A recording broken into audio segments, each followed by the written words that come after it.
Andao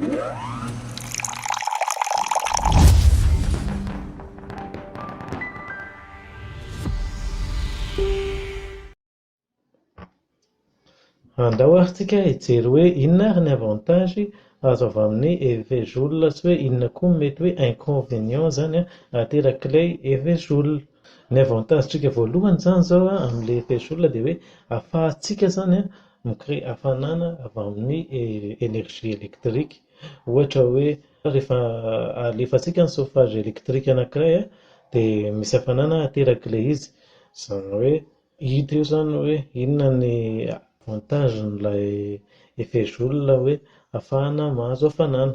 Ny avantage anankiray koa izao dia ohatra hoe fera izao ohatra, rehefa mampiasa fera izao isika dia misy transformation de l'énergie électrique en chaleur zany, dia iny koa effet joule no ampiasaina amin'iny satria rehefa mandalo ilay courant amin'ilay fer dia mamay ilay fer, izany hoe iny zany ilay hoe dégagement de chaleur à partir de l'énergie électrique.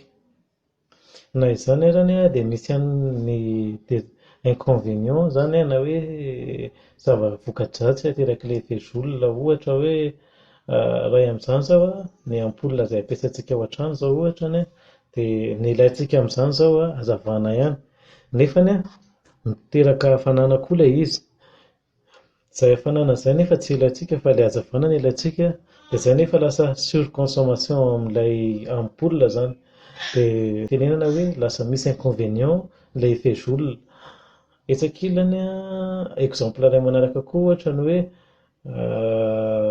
télévision izao rehefa mijery télé tsika, ilay télé taloha ireny dia misy koa ny hafanana mivoaka avy aminy, dia iny hafanana iny tsy ilaina iny hafanana iny fa sary amin'ny télé ihany no ilaina, nefa ilay hafanana izay aterak'ilay courant électrique eo dia mampitombo ny consommation an'ilay télé. Izany no mahatonga azy hoe inconvénient zany ilay effet joule eto. Ary farany misy avantage iray tsy voateny teo dia ny effet-n'ny effet joule amin'ny court circuit na amin'ny haute tension.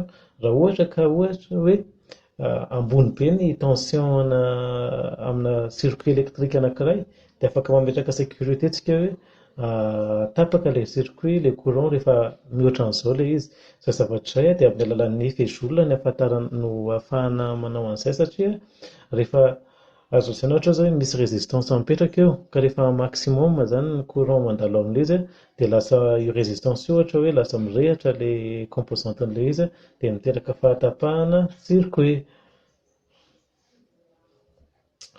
Ndao atsika haka exemple anankiray na anankiroa ahafahantsika mahazoazo kokoa na mahazo misimisy ny atao hoe effet joule. Izany exemple izany dia ataontsika amin'ny alalanà calcul.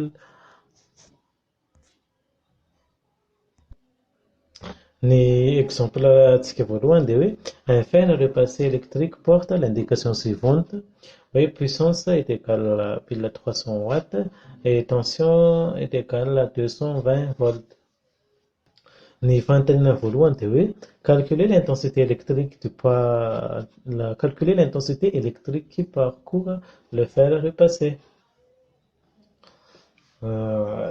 Ampiasaintsika ihany ny formule izay efa nanantsika teo aloha, izany hoe puissance est égale à tension fois intensité. Izany hoe io zany ahafahantsika midériver hoe intensité est égale à puissance divisé par tension. Izany hoe 1300 divisé par 220 izay ahafahantsika midéduire hoe intensité zany est égale à 5,6 ampères.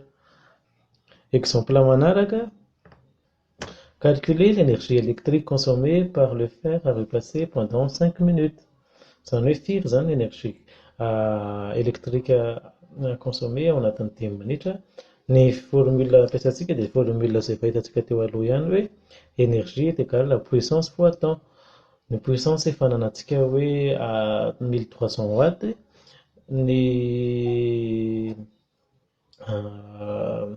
ny ora hoe 5 minutes, izay ny avadintsika en heure zany ilay izy dia 5 divisé par 60. Rehefa ataontsika ny calcul dia manome hoe énergie électrique est égale à 0,5 Wh. Ndao utilisantsika ihany arany.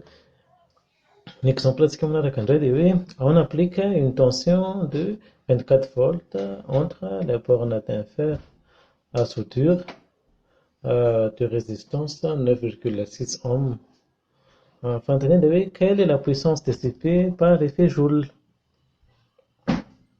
Ny formule ampiasaintsika dia hoe puissance est égale à résistance fois intensité au carré.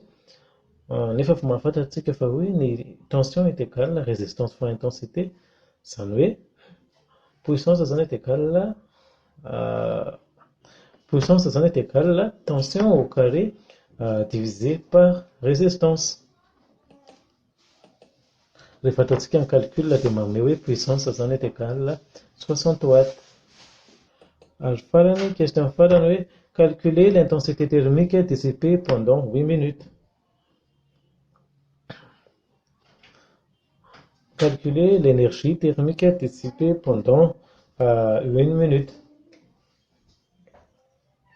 Mampiasa ihany tsika an'ilay formule nanantsika teo hoe énergie est égale à puissance fois temps, izany hoe énergie zany est égale raha puissance est égale à 60 watts, ny fotoana avadintsika en heure, izany hoe 8 divisé par 60 manome zany hoe énergie est égale à 8 watts par heure.